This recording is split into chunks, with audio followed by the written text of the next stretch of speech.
Hey everyone, and welcome back to the channel. Today we're diving into a story that's short, simple, but packs a powerful punch. It's one of those classic tales that sticks with you, a little gem from Aesop called The Wolf and His Shadow. It's all about perception, ego, and the cold, hard slap of reality. We've all had those moments, right? Where we feel on top of the world, invincible, maybe even a little overconfident. This story takes that feeling and shows us exactly where it can lead if we're not careful. So, get comfortable and let's explore what this ancient fable can teach us about our own modern lives. Our story begins one evening, just as the sun starts to dip below the horizon, painting the sky in shades of orange and purple. A wolf emerges from his lair. He's feeling good. He's had a restful day, he's in fine spirits, and more importantly, he's hungry. An excellent appetite is stirring within him, and he sets off on the hunt, trotting briskly across the land. As he runs, the low-hanging sun casts his shadow long and far out onto the ground in front of him. It stretches and distorts his form, making it look absolutely gigantic. The wolf glances at this elongated dark figure keeping pace with him. He stops and marvels at it. The shadow is immense, towering over bushes and rocks. In his eyes, he isn't just a wolf anymore. He's a colossal beast, a true giant of the plains. He puffs out his chest, a wave of pride washing over him. "Why, just look at me!" he exclaims to himself, his voice filled with newfound arrogance. "Look how big I am! I must be 100 times my real size." He flexes his claws and admires the powerful silhouette he casts. This sudden inflation of his ego goes straight to his head. All his life, he has lived with a healthy fear of the true king of the beasts, the lion. He has always been cautious, giving lions a wide berth, respecting their power and authority. But now, looking at his monumental shadow, that fear seems ridiculous. "Fancy me," he scoffs, "a creature of this magnificent size, running away from some puny little lion? It's absurd." The thought is intoxicating. He's no longer just a predator. In his mind, he's a contender for the throne. The idea takes root and blossoms into a full-blown fantasy of power.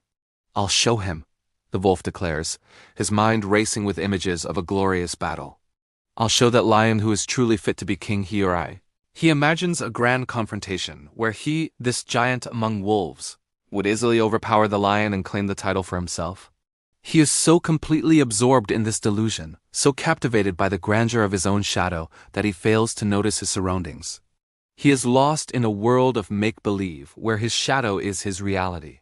But reality has a funny way of showing up uninvited. As the wolf stands there, chest puffed out, plotting his imaginary rise to power, another shadow appears. This one is different.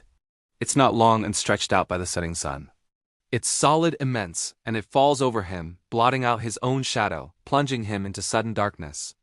Before the wolf can even process what is happening, before he can turn to see the source of this new, imposing shade, a massive paw strikes him down.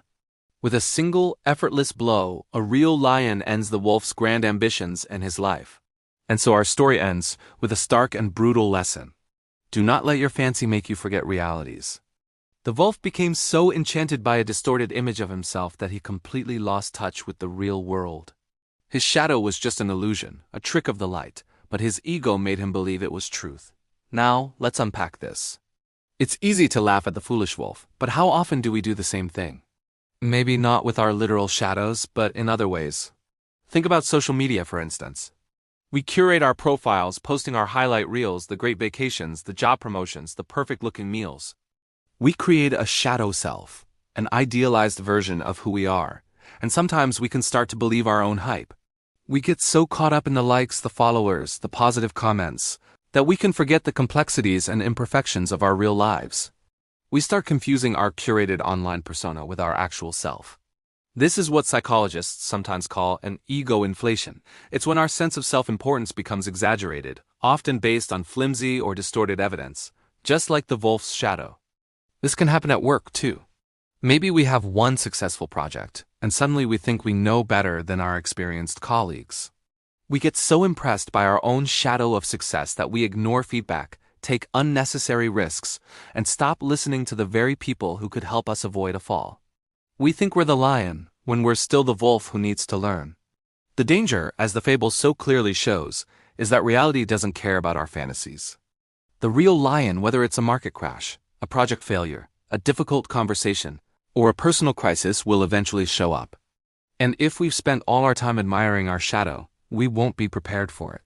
We'll be blindsided, just like the wolf. Humility and self-awareness are our defenses against this. It's about being proud of our strengths without becoming blind to our weaknesses. It's about enjoying our successes without letting them build a fantasy world around us. The story also teaches us about the importance of perspective.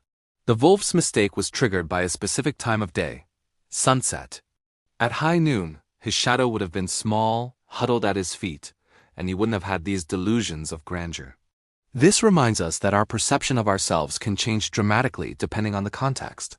When things are going well, when the light is hitting us just right, it's easy to feel invincible. But we need to remember the moments at high noon, the moments of humility, to stay grounded.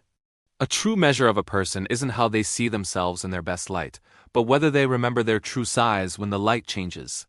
So, how do we avoid becoming the wolf? It starts with staying grounded in reality. It means seeking honest feedback even when it's hard to hear. It means celebrating our wins but also acknowledging our failures and learning from them. It means understanding that confidence is healthy. But arrogance, the belief that you are better than you are, is a trap. Confidence is based on real skills and experiences. Arrogance is based on a shadow. One prepares you for challenges. The other leaves you vulnerable to them. The lion in the story represents that undeniable, objective reality. It's the force that can't be argued with or ignored. For the wolf, it was a literal predator. For us, it could be a deadline, a physical limit, or simply the truth. By respecting the lions in our lives, the real challenges and limitations, we can navigate the world more effectively and safely. The wolf's fatal error wasn't just pride. It was disrespecting a known threat because he felt temporarily powerful. This tale is a timeless reminder to check in with ourselves. Are we looking at the real us, or are we just admiring our shadow? Are we building our confidence on solid ground or on a fleeting illusion?